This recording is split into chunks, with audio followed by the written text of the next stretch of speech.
तो भाई वहाँ पे जब मैं चाइना से नॉर्थ कोरिया में बाय ट्रेन गया था, जब मैंने वो बॉर्डर क्रॉस कर लिया ना, मैंने कहा भाई अब 5 दिन तक कोई कुछ नहीं कर सकता मेरा। इन्होंने अगर यहाँ धर लिया, अमेरिका के भी नहीं सुनता ये तो बंदा।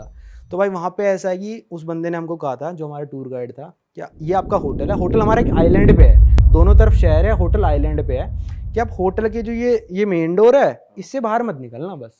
अच्छा। सब कुछ होटल के अंदर है, बॉलिंग एली, स्विमिंग पूल, ये वो, बाहर तभी निकलना है जब हम तेरे को लेके जाएंगे। होटल फुल लग्जरी था। हाँ होटल ठीक था, अच्छा था होटल, मतलब टूरिस्ट के लिए बना है ना, हम तो अच्छा खासा प्राइस पे करके जा रहे हैं, मतलब 5 दिनों का कुछ मैंने 80,000 1 लाख रुपए दिया था 5 दिनों के टूर का।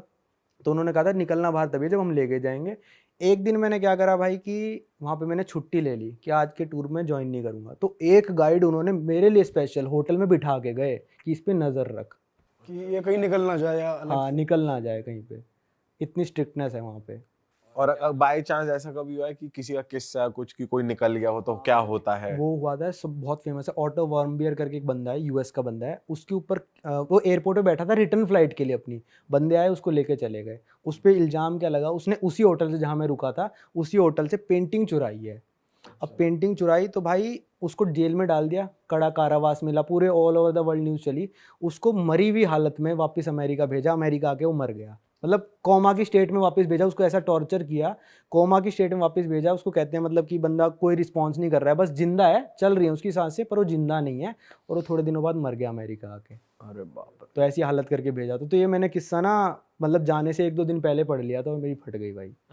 मैंने कहा कुछ नहीं करना भाई, मैं रूम में बैठा रहूंगा, कोई दिक्कत नहीं। साबुन तक नहीं छुड़ाऊंगा, पेंटिंग के दूर की तो बात भाई है। वहाँ क्या आता है, टीवी पे और इंटरनेट अवेलेबल है वहाँ पे? अरे नहीं भाई, वहाँ पे फ़ोन भी मतलब जो मेरे होटल के रिसेप्शन से होता था, इंडिया का $2 पर मिनट की कॉलिंग थी।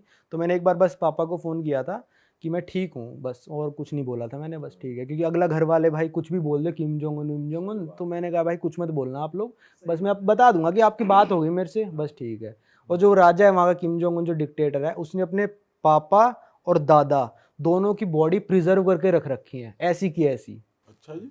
वहाँ पे एक म्यूजियम है, उसी दिन मैंने छुट्टी ली थी, वो मेरे को देखने जाना चाहिए था, पर वहाँ पे वीडियो रिकॉर्डिंग वगैरह अलाउड नहीं थी, तो मैं सोता ही रह गया। तो वहाँ पे उन्होंने प्रिजर्व करके रख रखे हैं, आप जाके देख सकते हो दोनों की बॉडी। अच्छा। जैसे ऐसा ऐसे कैसा मैं मरा हूँ, तो ऐसे कैसा प्रिजर्व करके सबके डिस्प्ले के लिए रख रखी है, कि कभी ना कभी ऐसी टेक्नोलॉजी डेवलप होएगी कि इसको जिंदा कर दूंगा मैं अपने पापा दादा को। अच्छा जी। और भाई वहाँ जब आप घूम रहे होते हो तो आप वीडियो बना सकते हो, वहाँ क्या चल रहा हाँ है? वहाँ पे ऐसा है भाई, जो वहाँ के मतलब जो डिक्टेटर्स हैं, उनका अगर स्टैचू है तो पूरा स्टैचू लेना है आपको, बीच में से नहीं काट सकते। अगर आपने काट दिया तो आप जेल है सीधी भाई।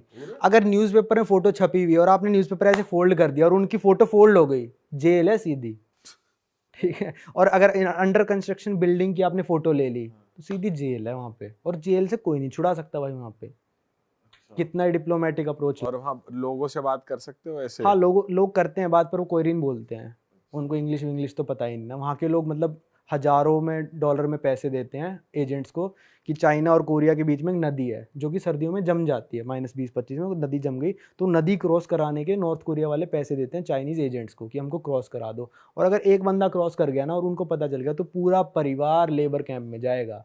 आप क्रॉस कर गए तो आपकी सारी पीढ़ी ऊपर से नीचे जितनी जिंदा होंगी सबको सजा मिलेगी, आप तो भाग गए। अच्छा जी। तो ये है वहाँ पे। और मतलब जैसे यहाँ इंडिया पाकिस्तान बॉर्डर क्रॉसिंग और इंडिया बांग्लादेश, वैसी वाली बॉर्डर क्रॉसिंग हाँ होती है? वैसी वाली बॉर्डर क्रॉस। अरे बाप रे। और खाना वाना कैसा मिलता है, क्या मिलता है? वेजिटेरियन मतलब चिकन विकन या क्या मिलता है? खाना यार कोरिया का ना बहुत अजीब है, जो मैं गया था पता नहीं किमची किमची क्या खाते रहते हैं, मेरे को तो बड़ा अजीब लगा भाई खाना, मेरे को समझ में ही नहीं आया क्या खाना था। वो होते हैं मूली, मूली को लाल लाल कलर की खाते रहते हैं, वो उनकी फेवरेट डिश है किमची करके, और नूडल्स खाते रहते हैं, मतलब ज़्यादातर वहाँ पे वही मिलता है नॉन वेज। पर नॉर्थ कोरिया में क्या है कि भाई वहाँ के लोग ना ज़्यादातर आलू खाते हैं, आलू एक तो सस्ता है, और वहाँ पे पॉपुलेशन इतनी है, पैसे हैं नहीं उनके पास, तो सबसे ज़्यादा आलू उगते हैं वहाँ पे। वो अफोर्ड नहीं कर सकते कि वो चिकन खा लें, वो आलू ही खाएंगे, क्योंकि आलू जल्दी उगता है, हैवी होता है, तो पेट भर जाता है मतलब वो उनका। देश के हाल वैसे इकोनॉमिकली भी खराब है या क्या सीन है एक मतलब? तो जो वहाँ पे लोग रह रहे हैं उनको बाहर ही नहीं पता कितना इकोनॉमी है, ठीक है। तो वहाँ पे जो लोग रह रहे थे 1960-70 पता नहीं कब एक फेमिन आया था, और आधे से ज़्यादा पॉपुलेशन मर गई थी, क्योंकि किम जोंग उन के पास वही नहीं था खाना लोगों को खिलाने के लिए, जो वहाँ का डिक्टेटर था उस टाइम पे। मर गई पॉपुलेशन, कुछ नहीं कर सकती पॉपुलेशन। सबसे बड़ी मिलिट्री कहाँ पे है पूरी दुनिया में, वर्कफोर्स मिलिट्री की, नॉर्थ कोरिया। 5 मिलियन है या पता नहीं कितना है, सबसे बड़ी मतलब जो लोग काम करते हैं मिलिट्री में नॉर्थ कोरिया में करते हैं। क्योंकि उनको भुलावा दे रखा है कि भाई कभी ना कभी दुनिया हमको डिस्ट्रॉय कर देगी। और हाँ, नॉर्थ कोरिया में ना सब लोग यहाँ पे बैच लगा के घूमते हैं किम जोंग उन का, और जो ज्यादा ही पैट्रियट हर होगा, आम आदमी। हर आम आदमी जो नहीं, मैंडेटरी है, हाँ ये मैंडेटरी कह लो, अगर आपने नहीं लगा रखा है एक तरह से जुर्म है। आप रिस्पेक्ट नहीं दे रहे। हाँ, आप रिस्पेक्ट नहीं दे रहे, यहाँ पे लगा के घूमेगा, या तो किम जोंग उन का या फिर उसके पापा का, दोनों एक साथ होंगे। घर में आपके फोटो होना किम जोंग उन की और उसके पापा की कंपलसरी है। अच्छा, अगर आपका घर जल रहा है तो आपको पहले फोटो बचानी है, चाहे आपका बेटा जल जाए, चाहे कुत्ता जल जाए, कुछ जल जाए, पर आपको पहले फोटो बचानी तो है। एक तरीके से जबरदस्ती फॉलो कराया जा रहा है। क्योंकि उन्होंने ऐसा पोर्ट्रे करा है कि हम लोग भगवान है, कि हमने इस देश को बनाया है, हमने तुमको बचाया है, क्योंकि कोरिया की वॉर थी, वो लंबी कहानी है काफी, तो उन्होंने शुरू से ऐसा पोर्ट्रे करा कि ये भगवान लोग हैं। तो वहाँ के कई सारे लोग मानते भी हैं उनको भगवान, अच्छा, फॉलो करते हैं, अच्छे फॉलो करते हैं पूरा। और वहाँ पे फीमेल्स की बहुत हालत खराब है, मैंने सुना है। उनको बहुत ऐसे मिसबिहेव किया जाता है, कुछ डोमिनेट किया जाता भाई है। देखो, बात ये कि मेरे को जो घुमाया ना उन लोगों ने, मेन कैपिटल सिटी घुमाई, गांव में लेके ही नहीं गए हमको, क्योंकि गांव में ले जाएंगे तो भाई रियलिटी दिख जाएगी। एक स्कूल है जो उन्होंने दिखाया हमको, एक मेट्रो स्टेशन है जो दिखाया, जो टूरिस्ट के लिए उन्होंने बनाए हैं ना, वही चीज़ हमको दिखाई गई। मैंने एक मूवी देखी थी द इंटरव्यू करके, उसमें वो जाता है किम जोंग का इंटरव्यू लेने जाता है, बेसिकली जेम्स फ्रैंको है उसमें, तो वो भी ट्रैवल करता है उसमें। तो वो उन्होंने स्टोर्स बनाए तो होते हैं, लेकिन सब नकली होते, बस दिखाने के लिए। तो आपको ऐसा कुछ फील हो कि बस दिखा रहे हैं, पर ऐसा कुछ है नहीं। एक सुपरमार्केट में लेके गए, कहते हैं आप डॉलर एक्सचेंज करा लो यहाँ पे लोकल करेंसी के लिए, तो आप यहाँ स्टोर में खरीदारी कर सकते हो। हर जगह डॉलर यूरो चलेंगे, पर आप स्टोर के लिए आपको लोकल करेंसी चाहिए। तो मैंने भाई 20-25 डॉलर एक्सचेंज कराए, भाई मैं खर्च नहीं कर पाया उनको, 20-25 डॉलर में खर्च नहीं कर पाया। 20-25 डॉलर खर्च करने के लिए ना आपको पूरा टेम्पो मंगाना पड़ेगा, और टेम्पो में सामान लोड करोगे तब 20 डॉलर खत्म होएंगे, अच्छा, क्योंकि वहाँ पे चीज़ें इतनी सस्ती हैं। तो मेरे को लग रहा था वो स्टोर सिर्फ टूरिस्ट को ऐसे दिखाने के लिए बनाया है कि सस्ता कर रखा है, लोग जी रहे हैं, पर ऐसा है नहीं वहाँ पे। भाई आप कह रहे हो गाइड आपको अच्छे एरिया मिलेगा, ताकि अगर बुरे एरिया में रहे, विलेज वगैरह में रहे, तो रियलिटी बाहर ना आ जाए। तो वो क्या रियलिटी की बात कर रहे हो आपकी, वो बाहर ना दिख जाए मतलब? भाई वही रियलिटी, उनकी लिविंग स्टैंडर्ड्स। प्योंगयांग में जो रहता है ना, जो कैपिटल सिटी है, वो अमीर लोग हैं सारे, उनके डिप्लोमेटिक टच हैं। देश से बाहर जाना है तो आपको किम जोंग उन की परमिशन चाहिए होती है, ठीक है। गांव से अगर आपको शहर में आना है ना, तो आपको परमिशन चाहिए होगी। वो गांव में मतलब ऐसी हालत होगी यार, मैं क्या बताऊं कि कैसी हालत होगी वहाँ पे। लोग मतलब मर रहे होंगे, खाने के लिए चीज़ें नहीं होंगी, उनसे जो फसल उगाते हैं ना वो सारी हड़प लेते हैं, और मेन सिटीज़ में डिस्ट्रीब्यूट होती है पहले फसल। वो सारी जो ज़मीन है वो गवर्नमेंट की ज़मीन है, आपकी कोई ज़मीन नहीं है वहाँ पे। आप जितना फसल उगा रहे हो गवर्नमेंट ले जाएगी आपसे बिना पूछे। भाई ये तो अलग ही सीन है यार। तो भाई रहना चाहोगे इसमें? भाई नहीं भाई, किम जोंग उनको बुला के पूछना पॉडकास्ट में।